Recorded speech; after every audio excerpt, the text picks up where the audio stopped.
Assalamualaikum warahmatullahi wabarakatuh. Dunia adalah tempat manusia mencari bekal sebanyak-banyaknya untuk pulang ke kampung halaman di negeri akhirat.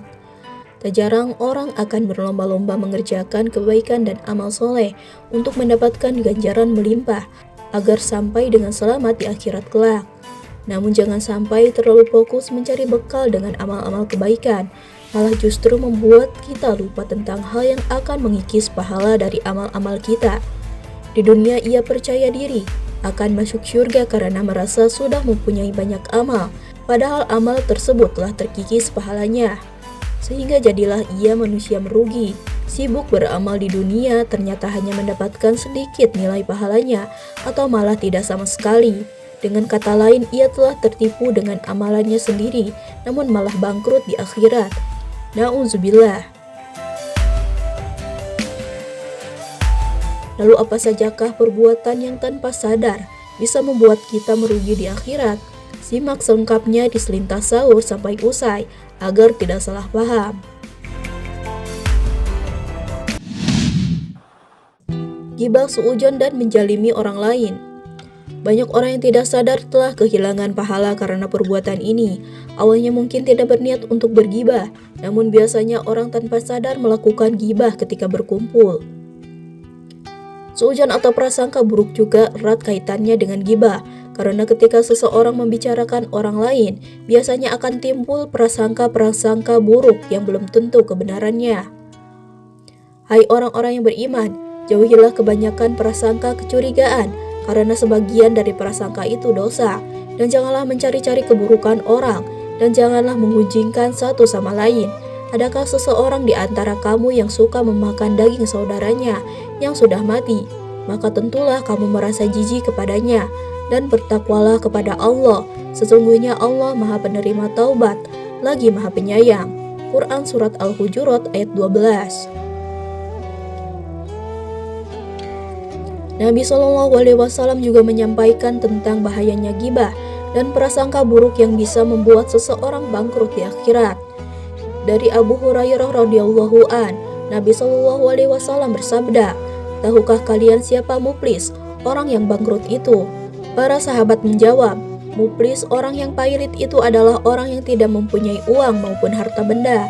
Kemudian Nabi SAW menjelaskan, "Muflis, orang yang bangkrut dari umatku ialah orang yang datang pada hari kiamat, membawa pahala sholat, puasa, dan zakat. Namun ketika di dunia dia telah mencaci dan salah menuduh orang lain, makan harta, menumpahkan darah dan memukul orang lain tanpa hak. Maka orang-orang itu akan diberi pahala dari kebaikan-kebaikannya. Jika telah habis kebaikan-kebaikannya, maka dosa-dosa mereka akan ditimpakan kepadanya. Kemudian dia akan dilemparkan ke dalam neraka." Hadis riwayat Muslim dan Ahmad. Ria dalam beramal.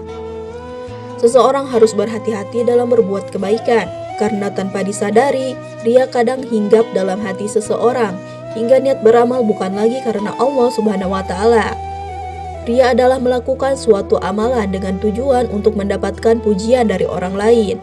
Ria digolongkan ke dalam jenis syirik kecil, dan perbuatan ria dapat menghapus amal ibadah yang telah dilakukan seseorang. Barang siapa yang berbuat karena ria ingin dilihat, dan sum'ah ingin didengar, maka Allah akan memperlihatkan dan memperdengarkan niat orang itu pada hari kiamat.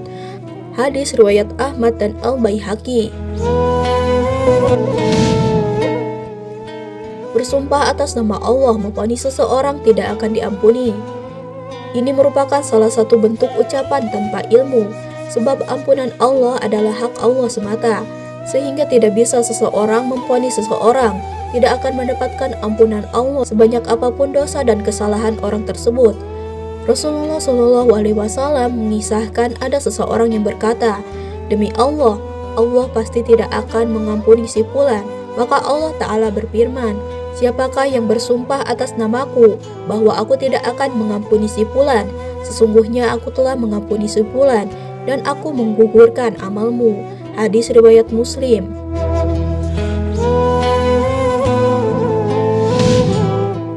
Mengungkit-ungkit sedekah. Mengungkit-ungkit sedekah dan pemberian yang diserahkan pada si penerimanya adalah suatu dosa dan bisa menghapus pahala amalan sedekah tersebut. Misalnya dengan menyatakan bahwa aku telah memberimu sedekah, maka berbuat baiklah kepadaku. Dalam hal ini Allah Subhanahu wa taala telah berfirman dalam surat Al-Baqarah ayat 264. Hai orang-orang yang beriman, janganlah kamu menghilangkan pahala sedekahmu dengan menyebut-nyebutnya dan menyakiti perasaan si penerima. Quran Surat Al-Baqarah ayat 264.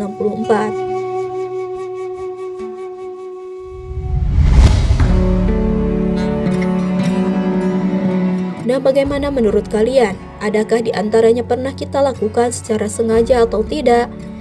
Sekian tayangan hari ini, semoga bermanfaat dan menambah wawasan serta keimanan dan ketakwaan kita kepada Allah Subhanahu wa taala.